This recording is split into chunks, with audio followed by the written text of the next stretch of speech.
What really unlocks your potential?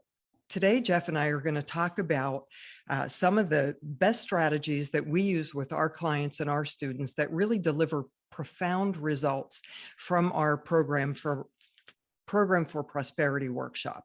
So let's just start with this. We want to look at everything we want to do, but we've got these incredible blind spots, right? So what's a blind spot? A blind spot is our mind's inability to see everything, to see the truth, right? And Mark just spoke so eloquently about this.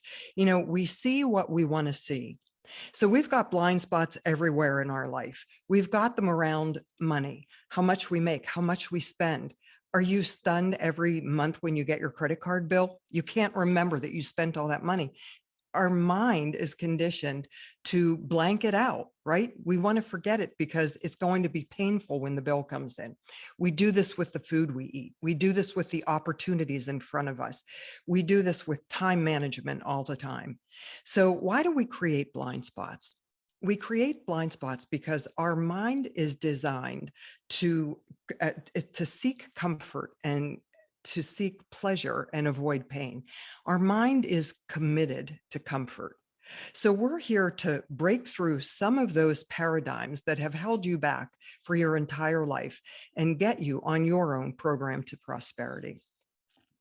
You know, I got on this journey when I was 19 years old. And for those of you who saw the introduction, I'm just going to go make this quick again, just so you understand what causes us to do what we do in life, right? Something happens, we make a decision, and then we spend our life living that way. So when I was 19 years old, I was working 3 jobs to put myself through college. And I had no family or financial support. And this hair salon came up for sale in my neighborhood. I went and met with the woman. Now I'm 19 years old. I don't even know what I don't know, right? Know nothing about anything.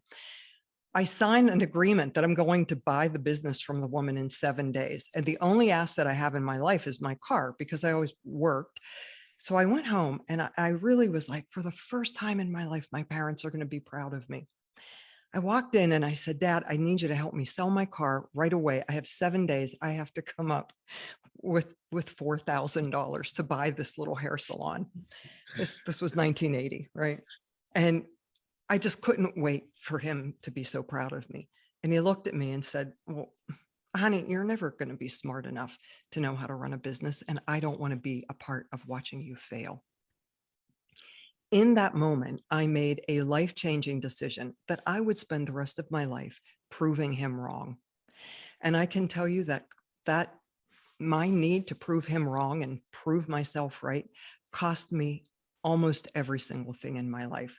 For decades, I went on living in this act as if I always knew what I was supposed to be doing.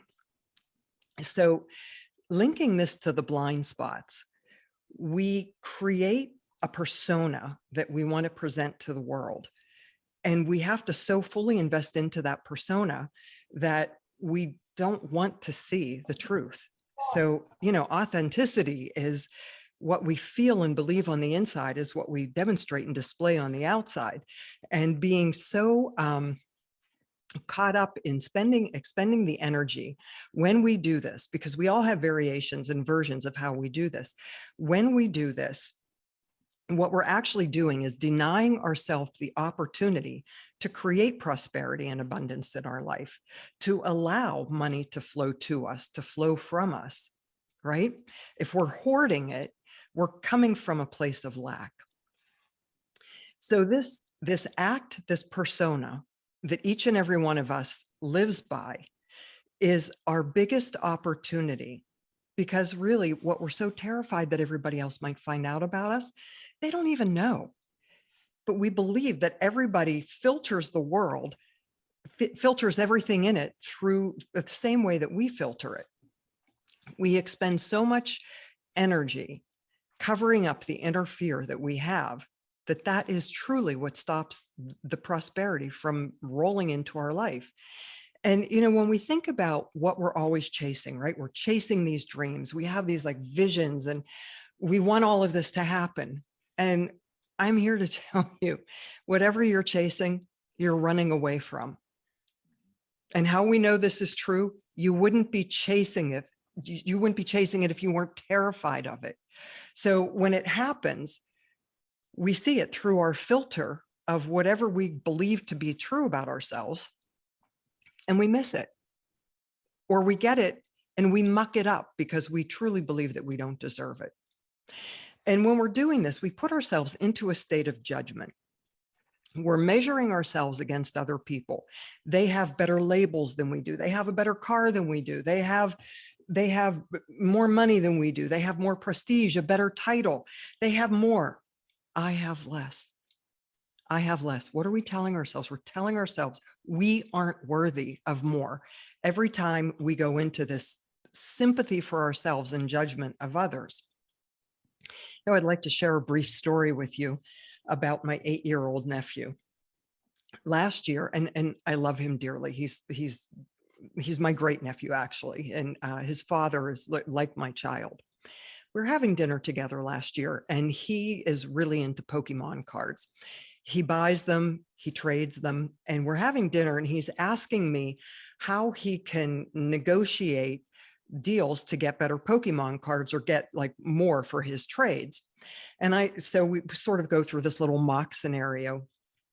You know, what happens when you get to the store and you want to buy the Pokemon cards that you want, or you get in front of the person you're trading? And this was such a beautiful analogy for how we have blind spots in our life. So he says to me, well, if he tells me he wants $10, I give him $10. And I said, why wouldn't you say, okay, how about if I offer you 8? And he said, I'm afraid he'll think I'm poor. Boom, there it is. We care so much about what other people think about us, we miss the opportunity to authentically create the life that we desire, because we're so busy worrying about what other people think about. They don't give a shit about us, truly. Pardon my potty mouth there, but other people don't care because everybody is so self-absorbed. So we spend all of this energy exercising all of these things and going through contortions in our minds because we don't want to look bad in front of other people. So I have a question for you before I turn this over to Jeff. And that question is, how capable are you of recognizing your blind spots, the things that really stop you? How much food you put into your body, how much money you spend, how much you make people wait for you. You know, every time you tell somebody, I'll see you in 20 minutes, and you show up there in 25, it's a blind spot because you might not have allowed time to really actually get to your car, park your car, walk to where you needed to be. We think, oh, they're 10 minutes away. And then we get there 15 minutes later. The most disrespectful thing that we can do on this earth is make somebody wait for us, because the only thing we can never get back is our life and our time. Everything else we can get it back.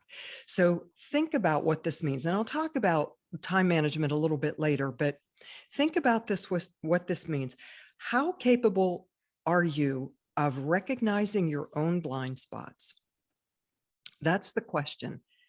And then really think about, what is the act, the persona, the talent agent for yourself that you present to the world? Really apparent when we're getting into new relationships. Our talent agent is dating their talent agent. When we're interviewing employees, our talent agent is interviewing their talent agent. The person we date is never the person we marry, and the person we interview is never the person we hire. So get very clear about the act, where the need to act comes from, and what the blind spots are. So I'm going to turn you over to Jeff, who is just an absolute wealth of knowledge on programming for prosperity. Thank you so much, Jeff. Thanks, Dorothy. I appreciate you so much. And everybody, I'm so glad to be here and share this information with you. And so what we're sharing with you is part of our program for prosperity. And the part that we're sharing with you is called the ACE method, right? And what she was talking about is accessing, right? And so we're going to get a lot more clear about this. And I would like to ask somebody if they could volunteer of typing the questions that I ask inside of the chat, so that everybody gets the opportunity to really take away some of these questions, because the questions that we get asked are really what determine what we access within ourselves. And that's what we're all here to do, is to teach you how to access things. And this is what Mark talked all about elevating our consciousness, right? That's why we're all here. So my journey started out. Now, I promise you, I did not aspire to be a coach, a trainer, international bestselling author, all these things. I didn't aspire to do that. Actually, what started me on this journey was I began to gain conscious. This was back when I was 19. I just figured that out, Dorothy. It's like we had this epiphany moment at 19, both of us. And I was gaining consciousness. And while I was gaining consciousness, I had pain go through my body like I had never in my life experienced. And I had experienced some incredible pain up before that. And as I began to gain consciousness and I opened up my eyes, I had this nurse looking over me. And I'm like, she goes, "Do you know who you are?" And I was like, "Yeah, I know my name." And then she goes, "Do you know where you're at?" And I could figure out that I was in a hospital. And then she says, "Do you know who these people in these rooms are, in this room are?" And I said, "Yeah, this is my family." And then she asked me a question that has forever changed my life. And I'm going to share that question with you. And then she proceeded to tell me the most horrific news I'd ever experienced in my life. Like I couldn't even imagine what she was about to tell me. She said that my sister is across the street in another hospital fighting for her life. And she said it was a result of an accident that you caused being drunk. I couldn't even comprehend what she just said. And I'm thankful to tell you that both of us, both of us recovered completely physically, right? But that was a catalytic moment in my life that made me start looking at who I am and how I've been showing up. Right. That's what it took, because people were telling me, "Jeff, you're going to kill yourself, or you're going to kill somebody else, you're drinking and driving." And I was just like, well, if it's their time to go, it's their time to go. This was my greatest failure in my life. Okay. And so the question she asked me, and I would encourage somebody to please put this in the chat so that everybody can think about this, is, do you know how you got here?